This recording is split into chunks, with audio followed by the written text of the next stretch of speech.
तो कैसे हो प्यारे साथियों, और बताइए यहाँ पर आपका एग्जाम जो है वह कब आने वाला है। आपका जो त्रैमासिक एग्जाम है उसके लिए बायोलॉजी के 70 मोस्ट बेबी ऑब्जेक्टिव क्वेश्चन लाया हूं। तो चलिए दिखाता हूं कौन कौन से प्रश्न है। देखिए यह ऐसे ऐसे प्रश्न है जो कि बार बार आपके बोर्ड एग्जाम में पूछे जाते हैं, और यह बोर्ड एग्जाम के लिए तो सबसे ज्यादा जरूरी है, त्रैमासिक एग्जाम से भी ज्यादा। देखिए यहाँ पर आरएनए में पिरामिडिन पाया जाता है। आरएनए में पिरामिडिन क्या क्या पाया जाता है यह आप लोग बता दीजिए, जल्दी से बताइए। तो वह पाया जाता है साइटोसिन एवं यूरेसिल। कौन सा? साइटोसिन एवं यूरेसिल। इसको याद रखिएगा, इस प्रकार से कट याद रख लीजिए। कट याद रखिएगा तो याद रहेगा आपको क्या क्या। आपको याद रहेगा साइटोसिन, यूरेसिल और थाइमिन भी याद रहेगा। आपको क्या याद रहेगा? थाइमिन भी याद रहेगा, जो कि डीएनए में होता है।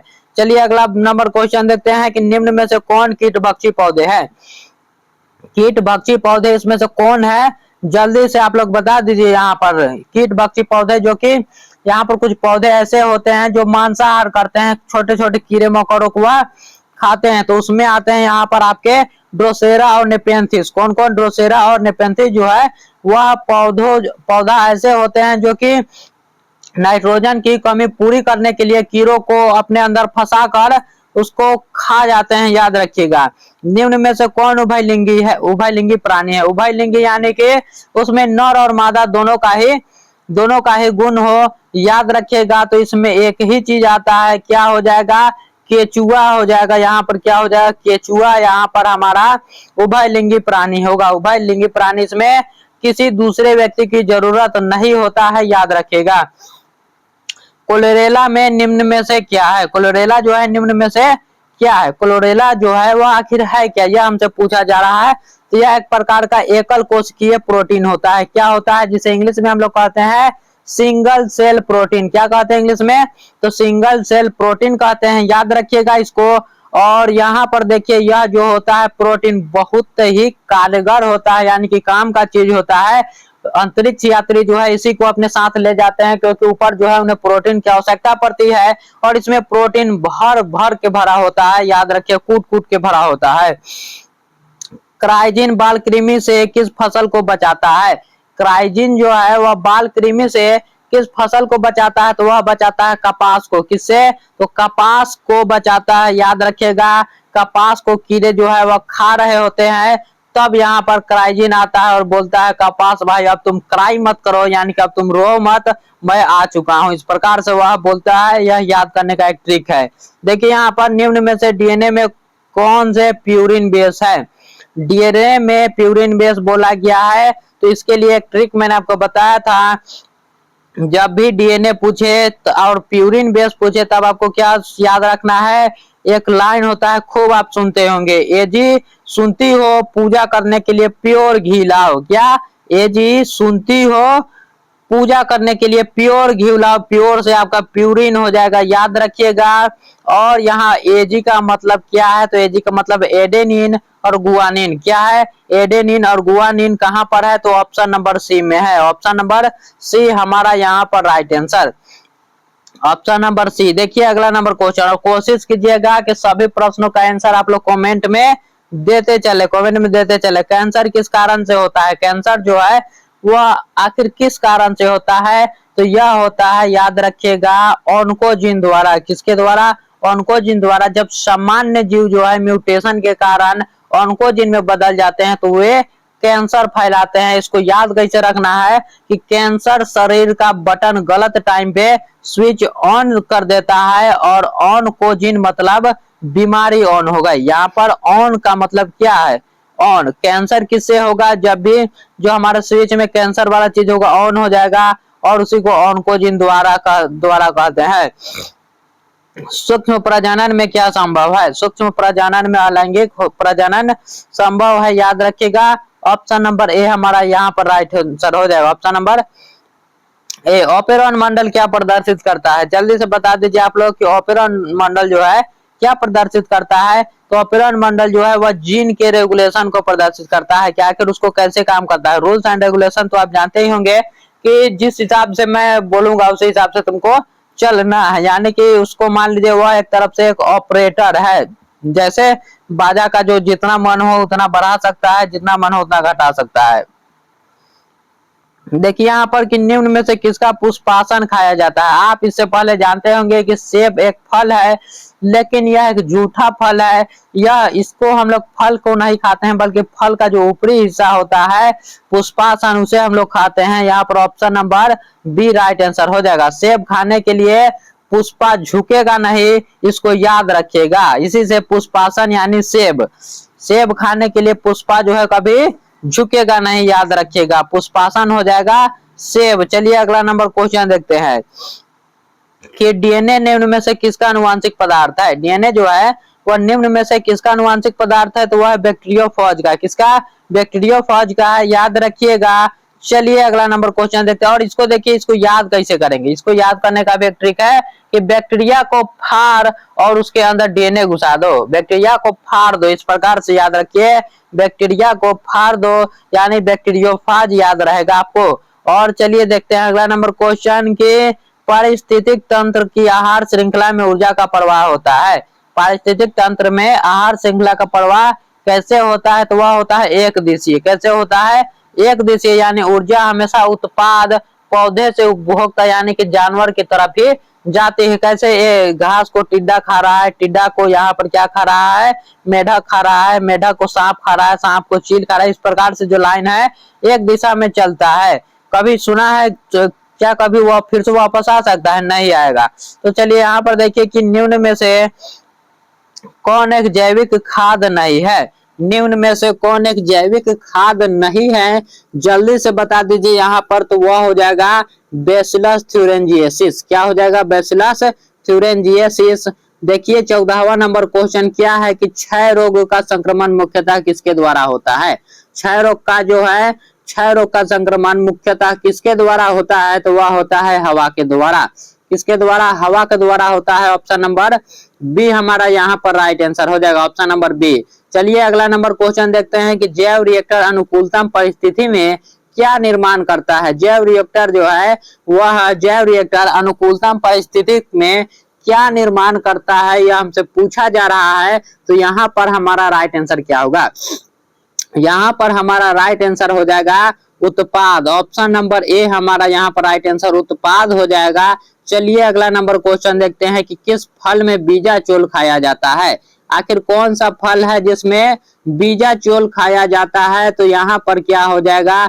जायफल भी होगा, लीची भी, शरीफा। बीजाचोल का मतलब होता है कि जो बिया होता है, बिया के ऊपरी वाला हिस्सा। जैसे कि यहाँ पर यह लीची का बिया है और लीची के ऊपर ही तो होता है ना, बिया के ऊपर, तो यही हिस्सा खाया जाता है, इसी को बीजाचोल कहा जाता है। और जायफल, लीची, शरीफा तीनों का ही हम लोग बीजाचोल को ही खाते हैं। अब देखिए सल्फर डाइऑक्साइड, यहाँ पर क्या है, SO2 के बारे में बोला गया है कि SO2 प्रदूषण का सूचक है। किसका है, जल्दी से बता दीजिए किसका है यहाँ पर, तो वह हो जाएगा लाइकेन का। जहाँ हवा में सल्फर डाइऑक्साइड ज्यादा होता है वह लाइकेन नहीं उगते हैं, याद रखिएगा। ऑप्शन नंबर बी हमारा राइट आंसर हो जाएगा। चलिए देखते हैं 18वां नंबर क्वेश्चन के शहद का निर्माण कौन करती है।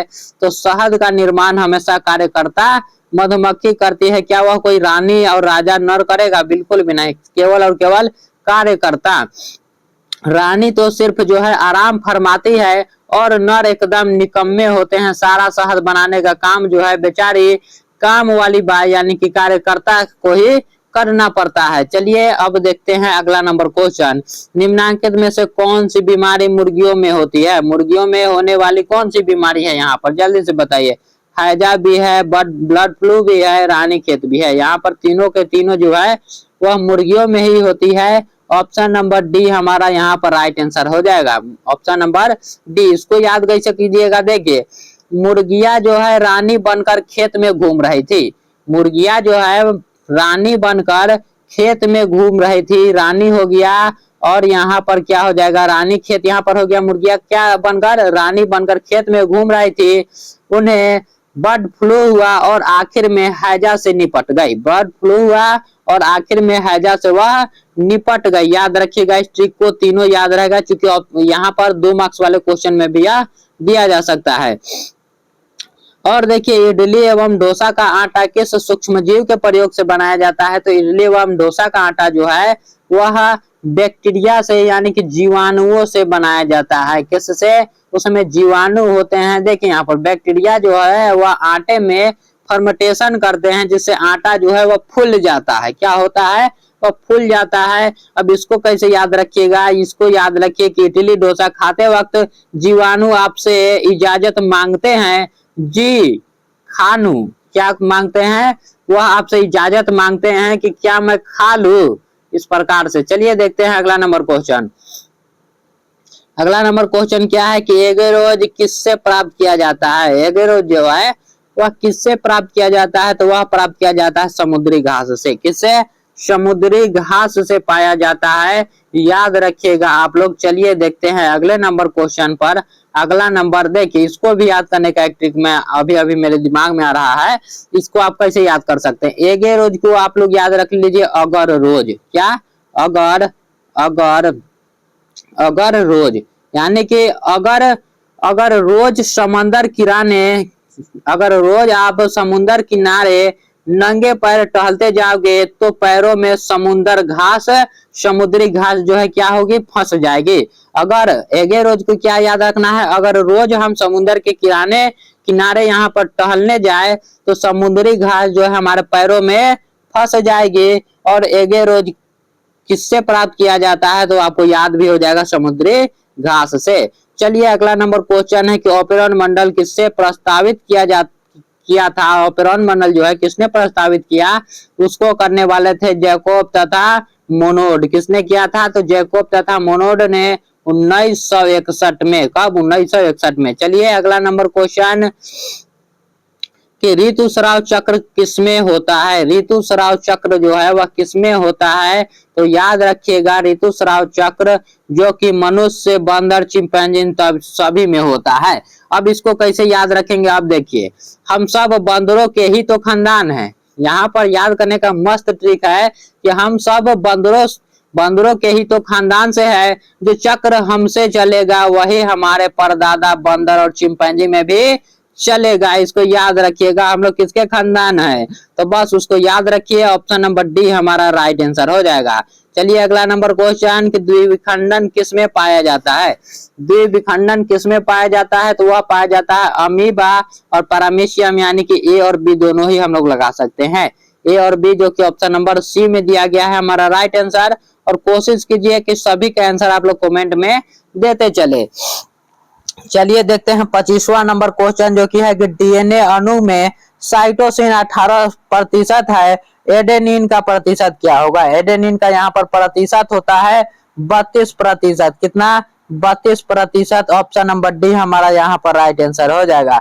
विडाल परीक्षण किसकी पुष्टि के लिए किया जाता है? तो विडाल परीक्षण जो है यहाँ पर किसकी पुष्टि के लिए? वह हो जाएगा टाइफाइड के लिए, यानी कि बुखार के लिए किया जाता है। बुखार को पता लगाने के लिए। ऑप्शन नंबर बी हमारा राइट आंसर हो जाएगा। Option number D. अब इसको याद कैसे करेंगे ये देखिए। अब इसको याद कैसे करना है ये देखिए। जब टाइफाइड वाला बुखार शरीर से विदाई नहीं लेता है तो डॉक्टर को विडाल टेस्ट करना पड़ता है। इसको याद रखिए। इसको कैसे याद रखना है? ऐसे याद रखो कि टाई पहनकर विडाल आ गया। क्या आ गया? टाई पहनकर विडाल आ गया। कुछ भी आप इस प्रकार से याद कर सकते हैं। टाई पहनकर बुलावा आ गया, ये भी याद कर सकते हैं। टाइफाइड हो जाएगा। ऑप्शन नंबर बी हमारा राइट आंसर। विडाल परीक्षण, टाइफाइड, इसको याद रखना है। किसी भी प्रकार से आपको याद रखने का मैं आपको ट्रिक बताऊंगा। जो हो पाए मुझसे मैं वह करूंगा किसी भी प्रकार से। देखिए यहाँ पर HIV निम्न में से किस कोशिका पर आक्रमण करता है? HIV जो है वह टी हेल्पर कोशिका पर आक्रमण करता है। किस पर? टी हेल्पर कोशिका पर। ऑप्शन नंबर क्या हो जाएगा? Option number D. Option number हमारा डी राइट आंसर हो जाएगा। चलिए देखते हैं अगला नंबर क्वेश्चन। ऐसे पदार्थ जिनके प्रति प्रतिरक्षा अनुक्रिया होती है उन्हें क्या कहते हैं? ऐसे पदार्थ जिनके प्रति प्रतिरक्षा जो है अनुक्रिया होती है उन्हें हम लोग क्या कहते हैं? तो उन्हें हम लोग कहते हैं एंटीजन। क्या कहते हैं? एंटीजन कहते हैं। इसको याद करेंगे कैसे? इसको याद करेंगे ऐसे। देखिए एंटीजन मतलब जन क्या होते हैं? जन यानी कि लोग। एंटीजन हमारे शरीर में एंटी यानी कि खिलाफ है। जब एंटी लोग आएंगे तभी तो हमारी पुलिस गोली चलाएगी। एंटीजन कैसे याद रखना है एक बार और मैं आपको बताता हूँ देखिए एंटीजन क्या होता है, देखिए प्रतिरक्षा, प्रतिरक्षा यानी कि रक्षा, एंटीजन, जन यानी कि लोग, लोग जो है हमारे भीतर जो है जन है, जन है, जब भी हमें कभी प्रतिरक्षा की जरूरत पड़ेगी तो हम लोग एंटीजन को बुलाएंगे। ये ऑप्शन नंबर डी हमारा राइट आंसर हो जाएगा। चलिए अगला नंबर क्वेश्चन कि एलर्जी के कारण निकलने वाले रसायन है, एलर्जी के कारण कौन कौन से रसायन निकलता है, यही हमसे पूछा जा रहा है, यही हमसे पूछा जा रहा है, जल्दी से बता दीजिए आप लोग। तो यहाँ पर क्या हो जाएगा, हिस्टामिन और सीरोटोनिन, क्या हो जाएगा, हिस्टामिन और सीरोटोनिन, यानी ऑप्शन नंबर सी, ए और बी दोनों हो जाएगा। इसको भी इस प्रकार से याद रखिए कि जब खतरनाक वाली एलर्जी होती है तो आदमी कभी हंसता, आदमी जो है हंसता जो है वह भूल जाता है और कभी सिर पकड़कर रोता जो है, रोने लगता है, क्या होता है, हंसना भूल जाता है। जब एलर्जी आपको होगा तो आप हंसना भूल जाएंगे और सिर पकड़कर रोने लगेंगे। हंसने से याद रखिए हिस्टामिन और सिर पकड़ के रोने से सीरोटोनिन, याद रखिए आप लोग, ठीक है। चलिए देखते हैं अगला नंबर क्वेश्चन कि निम्न में से कौन नर युग्मक से संयोजन कर भ्रूणपोष बनाता है, नर युग्मक से संयोजन कर कौन भ्रूणपोष बनाएगा, तो वह बनाएगा द्वितीयक केंद्रक, कौन बनाएगा, द्वितीयक केंद्रक। ऑप्शन नंबर डी हमारा यहाँ पर राइट आंसर हो जाएगा, ऑप्शन नंबर डी। एक जीन जोड़ा दूसरे जीन जोड़ा के प्रभाव को दबा देता है, इस घटना को हम लोग क्या कहते हैं, एक जीन जोड़ा दूसरे जीन जोड़ा के प्रभाव को दबा देता है, इस घटना को क्या कहते हैं, तो इस घटना को कहते हैं हम लोग एपिस्टेसिस, क्या कहते हैं, एपिस्टेसिस कहते हैं। ऑप्शन नंबर ए हमारा यहाँ पर राइट आंसर हो जाएगा। चलिए देखते हैं अगले नंबर क्वेश्चन को। अगला नंबर क्वेश्चन जो कि है कि ट्रांसफर आरएनए में पाए जाने वाले यहाँ पर क्या है, तीन क्षारकों का क्रम जो संवेदन वाहक आरएनए कोडिन से बांधता है उसे क्या कहते हैं, आरएनए कोडिन से बांधता है उसे क्या कहते हैं, जल्दी से बता दीजिए। तो उसे कहते हैं हम लोग एंटीकोडिन, क्या कहते हैं, एंटीकोडिन। ऑप्शन नंबर सी हमारा राइट आंसर। अब देखिए कि वुचेरिया बैंक्राफ्टी जो आदमी में फलेरिया रोग पैदा करता है उसका समूह क्या है, वुचेरिया बैंक्राफ्टी जो है जो आदमी में फलेरिया रोग पैदा करता है उसका समूह क्या है, तो वह क्या हो जाएगा, हेलमिंथ हो जाएगा, याद रखिएगा, क्या हो जाएगा, हेलमिंथ हो जाएगा। कैसे याद रखना है इसको भी देखिए कि पैर सूजकर हाथी जैसा हो जाता है, ये काम कोई छोटा मोटा वायरस नहीं कर सकता, ये हेलमेट पहनने वाला खतरनाक कीड़े का ही काम है। हेलमेट से याद रखना है आपको, क्या, हेलमेट से आपको याद रखना है हेलमिंथ, और बैक्टीरिया से याद रखना है जब ज्यादा बैक्टीरिया हो जाए, पैरों में ज्यादा बैक्टीरिया यानी फलेरिया रोग हो जाए। चलिए अगला नंबर क्वेश्चन देखिए कि अधिक अल्कोहल लेने से शरीर का कौन सा अंग सबसे ज्यादा प्रभावित होता है, अल्कोहल ज्यादा लीजिएगा तो अब तो ये तो सबको मालूम है कि ज्यादा दारू पियोगे तो क्या होगा, तुम्हारा जो यहाँ पर तुम्हारा जो लीवर है वो हो जाएगा खत्म, लीवर को ही हम लोग यकृत कहते हैं हिंदी में, इसलिए ऑप्शन नंबर बी को हम लोग राइट आंसर लगा देंगे, ऑप्शन नंबर बी हम लोग राइट आंसर लगा देंगे। चलिए देखते हैं अगले नंबर क्वेश्चन को कि मेंडल के नियम का एक अपवाद है, मेंडल के नियम का अपवाद क्या है, वह अपवाद है सहलगनता का, क्या है, सहलगनता का। मेंडल ने कहा कि जिन स्वतंत्र रूप से अलग होते हैं, लेकिन मॉर्गन ने खोजा कि कुछ जिन हमेशा साथ ही जाते हैं, इसलिए यह उनका नियम जो था वह गलत हो गया। ऑप्शन नंबर सी हमारा राइट आंसर। निम्न में से कौन यौन संचारित रोग है, यौन संचारित रोग होता है यहाँ पर सिफिलिस, क्या हो जाएगा, सिफिलिस हो जाएगा। इसको कैसे याद करेंगे, देखिए कि गलत काम करोगे तो जिंदगी की पटरी से स्लिप कर जाओगे, क्या हो जाएगा, गलत काम करोगे तो जिंदगी की पटरी से क्या हो जाओगे, तो स्लिप हो जाओगे, स्लिप से सिल्प क्या याद रखना है, सिफिलिस याद रखना है। चलिए देखते हैं कि निम्न में से कौन जीवाणु से होने वाली बीमारियां नहीं है, जीवाणु से होने वाली बीमारी इसमें से कौन नहीं है, जल्दी से बता दीजिए आप लोग। तो वह यहाँ पर हो जाएगा क्या, यहाँ पर हो जाएगा यहाँ पर डिप्थीरिया, क्या हो जाएगा, डिप्थीरिया हो जाएगा। ऑप्शन नंबर सी हमारा बिल्कुल राइट आंसर। निम्न में कौन पशुपालन में सम्मिलित नहीं है, देखिए पशुपालन में कौन सम्मिलित नहीं है। मधुमक्खी हो जाएगा, कुक्कुट पालन भी हो जाएगा, मत्स्य पालन भी हो जाएगा, क्योंकि सबका जो है पालन पोषण होता है। लेकिन कार्बनिक खेती पशुपालन में बिल्कुल भी नहीं आएगा। खेती में पौधों का उगाया जाता है, लेकिन पशुओं को क्या होता है जल्दी से बता दीजिए। यहाँ पर कार्बनिक खेती वह अलग हो गया और पशुपालन अलग हो गया, यह अलग से पाला जाता है और कार्बनिक खेती अलग हो गया। चलिए देखते हैं अगला नंबर क्वेश्चन। अगला नंबर क्वेश्चन क्या है कि निम्न में से किसका संबंध माइक्रोबायोलॉजी से नहीं है। माइक्रोबायोलॉजी से किसका संबंध नहीं है जल्दी से बता दीजिए। वह हो जाएगा स्टीफन हिल्स का। स्टीफन हिल्स यहाँ पर हमारा राइट आंसर हो जाएगा, स्टीफन हिल्स बिल्कुल राइट आंसर। चलिए देखते हैं 40वां नंबर प्रश्न क्या है कि एंटीकोडोन किसमें पाया जाता है। एंटीकोडोन जो है इसमें किसमें पाया जाता है, तो वह याद रखिए टीआरएनए में। किसमें? टीआरएनए में। किसमें? टीआरएनए में। याद रखिएगा ऑप्शन नंबर ए हमारा बिल्कुल राइट आंसर हो जाएगा, ऑप्शन नंबर ए।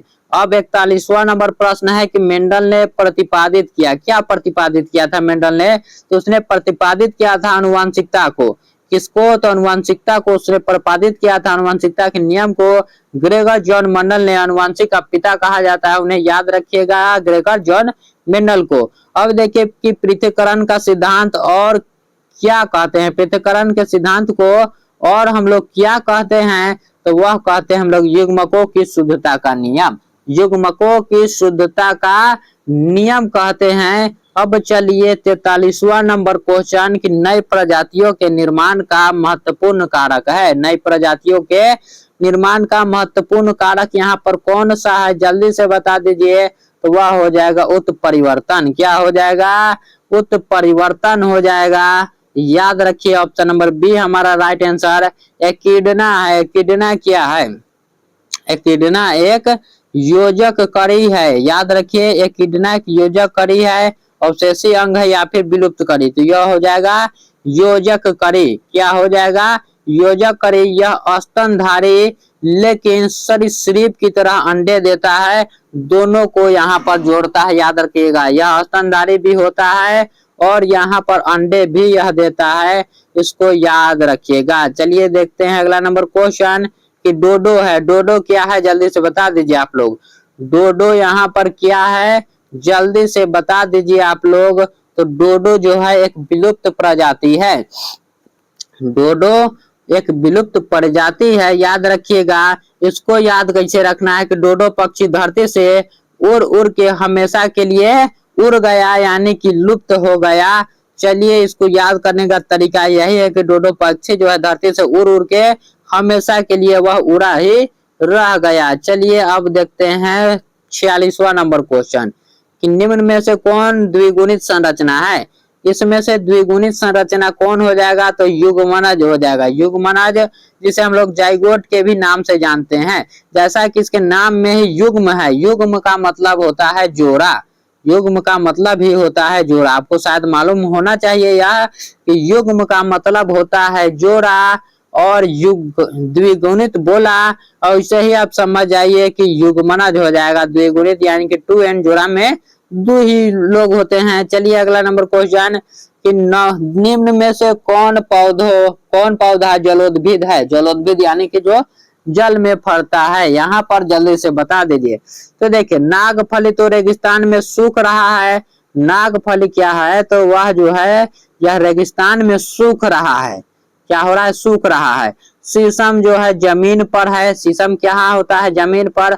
और बेचारा यहाँ पर जो सिंघाड़ा है, सिंघाड़ा ही तो है जो तालाब में पानी में गोते खा रहा है। ऑप्शन नंबर ए हमारा यहाँ पर राइट आंसर हो जाएगा, ऑप्शन नंबर ए। सरटोली कोशिकाएं पाई जाती है। सरटोली कोशिकाएं जो है वह किसमें, तो वृषण में पाई जाती है। किसमें पाई जाती है, तो वृषण में पाई जाती है। ऑप्शन नंबर ए हमारा यहाँ पर राइट आंसर हो जाएगा, ऑप्शन नंबर ए। मनुष्य यानी पुरुष में गुणसूत्रों की संख्या पूछा जा रहा है, तो पुरुष अगर जैसे ही बोले तो आप लोग 44 प्लस XY लगा दीजिए। और वही अगर महिलाओं के लिए होता तो 44 प्लस XX हम लोग लगा देते, लेकिन यहाँ पर पुरुष के लिए बोला है इसलिए ऑप्शन नंबर बी हमारा राइट आंसर हो जाएगा। सभी प्रश्नों को आप लोग कमेंट में उत्तर देते चलिएगा ताकि आपको याद होते चले और मुझे भी मालूम चले कि कौन सा क्वेश्चन आपको याद है, ताकि अगली बार जो है उसी प्रकार के प्रश्न लिया जाए जो कि आपको ज्यादा जरूरी हो पढ़ना। देखिए, गेंडाभरण्य किस राज्य में अवस्थित है? गेंडाभरण्य जो है वह किस राज्य में है? तो वह असम में। कहाँ पर फेमस है? असम में है। याद रखिएगा आप लोग। अब इसको कैसे याद रखिएगा कि असम की चाय पीकर गेंडे को ऐसा जोश आया कि उसने अपने नाक पर एक सींग उगा लिया। चलिए देखते हैं। गेंडाभरण्य आपको याद हो गया। बायोगैस, बायोगैस में होता है। बायोगैस में क्या होता है? तो बायोगैस में होता है क्या? कार्बन डाइऑक्साइड होता है। यहाँ पर क्या होता है? कार्बन डाइऑक्साइड होता है, हाइड्रोजन सल्फाइड होता है। क्या होता है? Hydrogen sulphide. और होता है मीथेन। क्या होता है? और होता है मीथेन। तीनों का तीनों होता है, इसलिए ऑप्शन नंबर डी हमारा राइट आंसर हो जाएगा। Option number D. अब देखिए कि क्रॉसिंग ओवर किस अवस्था में होता है? क्रॉसिंग ओवर जो है वह आखिर किस अवस्था में होता है? तो वह होता है पैकेटिन में। किसमें? पैकेटिन हमारा यहाँ पर राइट आंसर हो जाएगा। क्या हो जाएगा? पैकेटिन हो जाएगा। इसको याद कैसे करना है? यह देखिए कि जब भी सड़क क्रॉस करनी हो तो अपना बैग जो है पैक करके चलो, वरना रास्ते में सामान जो है वह गिर जाएगा। जब भी रोड को क्रॉस करना हो, क्या है? जब भी रोड को ओवर क्रॉस करना हो तब अपने बैग को पैक करके चलो, यानी पैकेट इन, नहीं तो रास्ते में ही सारा सामान रह जाएगा। देखिए, पीसीआर किसकी जांच होती है? पीसीआर से किसकी जांच होती है? तो वह होता है एचआईवी का। किसका? एचआईवी का होता है। याद रखिएगा। देखिए अगला नंबर क्वेश्चन कि प्रत्येक जीवित पादप कोशिका से पूर्ण पौधा बन जाता है। इस गुण को हम लोग क्या कहते हैं? तो इस गुण को हम लोग कहते हैं टोटिपोटेंसी। क्या कहते हैं? टोटिपोटेंसी। ऑप्शन नंबर सी हमारा राइट आंसर हो जाएगा। ऑप्शन नंबर सी हमारा राइट आंसर हो जाएगा। इसको कैसे याद रखेंगे? देखिए, प्रत्येक जीवित पादप कोशिका से पूर्ण पौधा बन जाना। तो इसको याद रखने का एक तरीका है कि एक छोटी सी कोशिका में टोटल पौधा बन के, टोटल पौधा बनाने की पोटेंशियल है। यानी कि एक जीवित पादप, यानी कि एक छोटा सा पौधा जो है टोटल का टोटल बड़ा पौधा बन सकता है। टोटल से आप टोटिपोटेंसी याद रख सकते हैं, या फिर याद रख सकते हैं कि उसमें टोटिपोटेंस क्या होता है? पोटेंशियल होता है, जिससे वह बड़ा हो पाए। अब देखिए कि आवृत बीजी पौधे के भ्रूणपोष में गुणसूत्रों की सूत्रगुणता क्या होती है? तो वह होती है सूत्रगुणता त्रिगुणित 3n हो जाएगा। ऑप्शन नंबर सी हमारा यहाँ पर right answer. Option number C. अब देखिए कि जब संतति की उत्पत्ति एकल जनक द्वारा होती है तब यह क्या कहा जाता है? जब यहाँ पर संतति की उत्पत्ति एकल जनक द्वारा हो तब उसे अलैंगिक जनन कहते हैं। ऑप्शन नंबर बी हमारा right answer. Option number B हमारा बिल्कुल राइट आंसर हो जाएगा। मानव युग्मकों में गुणसूत्रों की संख्या कितना होता है? मानव युग्मकों में गुणसूत्रों की संख्या पूछा है 23 हम लोग लगा देंगे। क्या लगा देंगे? 23 लगा देंगे। सामान्य मानव में क्या होता है? 46 गुणसूत्र होते हैं, लेकिन युग्मकों में यहाँ पर क्या हो जाएगा? युग्मकों में बोला जाए तो वह होता है 23। याद रखिएगा। चलिए अगला नंबर क्वेश्चन, रेस्ट्रिक्शन एंजाइम है। रेस्ट्रिक्शन एंजाइम यहाँ पर हो जाएगा, यह तीनों का तीनों ही हो जाएगा। ऑप्शन नंबर डी यहाँ पर इनमें से सभी हमारा राइट आंसर। राष्ट्रीय उद्यान में सुरक्षा प्रदान की जाती है। राष्ट्रीय उद्यान में सुरक्षा कैसे प्रदान किया जाता है? जल्दी से बता दीजिए। यहाँ पर हमारा राइट आंसर क्या होगा? तो फ्लोरा को और फाउना दोनों को ही हो जाएगा। फ्लोरा और फाउना दोनों को ही सुरक्षा प्रदान किया जाता है। यहाँ पर हो जाएगा option number D. Option number D हो जाएगा। इसको याद इस प्रकार से रख सकते हैं, फ्लोरा और फाउना को याद रखना है। तो इसको इस प्रकार से याद रखिए कि पार्क में फूल भी बचेंगे और फौजी जानवर भी बचेंगे। या फिर इस प्रकार से भी याद रख सकते हैं कि राष्ट्रीय उद्यान जो है वहां पर फूल को फौजी बचाते हैं। फौजी को याद रखिए फाउना से, और फ्लोरा को याद रखिए फूल से, फ्लावर याद रखिए। चलिए देखिए कि द्वितीय उत्पादकता किससे संबंधित है? द्वितीय उत्पादकता जो है यह किससे संबंधित है? तो यह हो जाएगा शाकाहारी से। किससे? शाकाहारी हमारा राइट आंसर हो जाएगा। अब देखिए कि पॉस्चुराइजेशन में गर्म करते हैं। पॉस्चुराइजेशन में किसको गर्म करते हैं? किसी भी तरल को 70 डिग्री सेल्सियस पर। किसको? किसी भी तरल को 70 डिग्री सेल्सियस पर। पराग भित्ति होती है। पराग भित्ति कैसी होती है जल्दी से बता दीजिए। पराग भित्ति कैसी होती है तो वह होती है द्विस्तरीय। पराग भित्ति होती है द्विस्तरीय। बेचारे परागकण को हवा में उड़कर जाना है, इसलिए वो दो कोट पहनता है, एक बारिश से बचने के लिए और एक ठंड से बचने के लिए। इस प्रकार से याद रखिए कि पराग को तो हवा में उड़कर जाना होता है, या तो आपको भी मालूम होगा, इसलिए वह दो कोट पहनता है। एक वह इसलिए पहनता है ताकि वह बारिश से बच पाए, और दूसरा इसलिए कि वह ठंड से बच पाए। तो यहाँ पर द्विस्तरीय हो जाएगा, ऑप्शन नंबर बी हमारा राइट आंसर। चलिए देखते हैं अगला नंबर क्वेश्चन कि टी लिम्फोसाइट उत्पन्न होता है। टी लिम्फोसाइट जो है वो उत्पन्न होता है कैसे, तो अस्थि मज्जा से। अस्थि मज्जा से, ऑप्शन नंबर ए हमारा राइट आंसर हो जाएगा। ECORI जो है यहाँ पर एंजाइम का स्रोत है। यहाँ पर यह किस एंजाइम का स्रोत है, तो यह यहाँ पर राइट आंसर हो जाएगा ई कोलिका। ई कोलिका यहाँ पर हो जाएगा, ऑप्शन नंबर बी यहाँ पर राइट आंसर। ई कोलिका यहाँ पर हो जाएगा।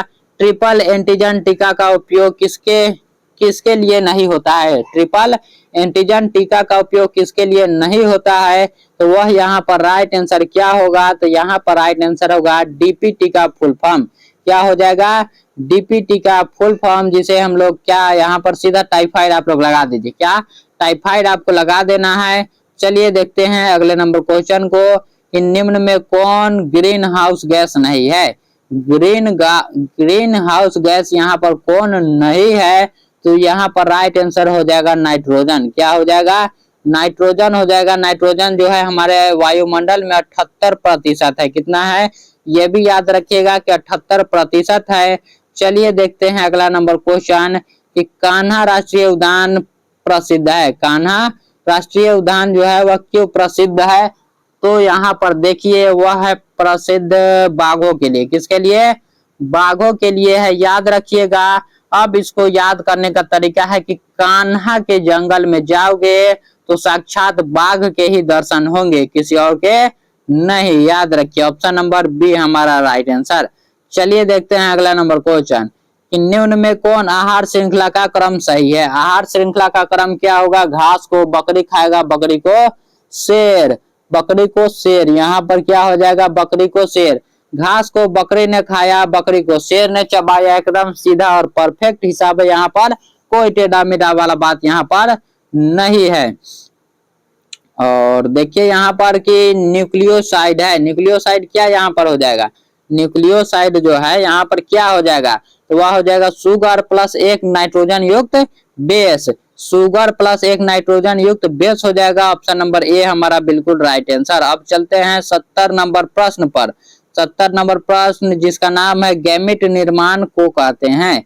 गैमिट निर्माण को क्या कहते हैं, तो गैमिटोजेनेसिस कहते हैं। क्या कहते हैं, गैमिटोजेनेसिस कहते हैं। यहाँ पर हमारा राइट आंसर हो जाएगा ऑप्शन नंबर ए। सवाल में भी गैमिट है और आंसर में भी गैमिट है, तो ये तो बोर्ड वाला की तरफ से फ्री का फ्री एक नंबर है। आपको इसको याद करने का कोई ट्रिक का जरूरत ही नहीं है। गैमिट गैमिट याद रहे, ऑप्शन नंबर ए हमारा राइट आंसर। अब प्रश्न हमारे पास 70 थे जो कि पूरे समाप्त हो चुके हैं। और अगर इस वीडियो को अभी तक आपने देखा है तो इस वीडियो को लाइक कर दीजिए, क्योंकि इस वीडियो को बनाने में बहुत मेहनत लगता है।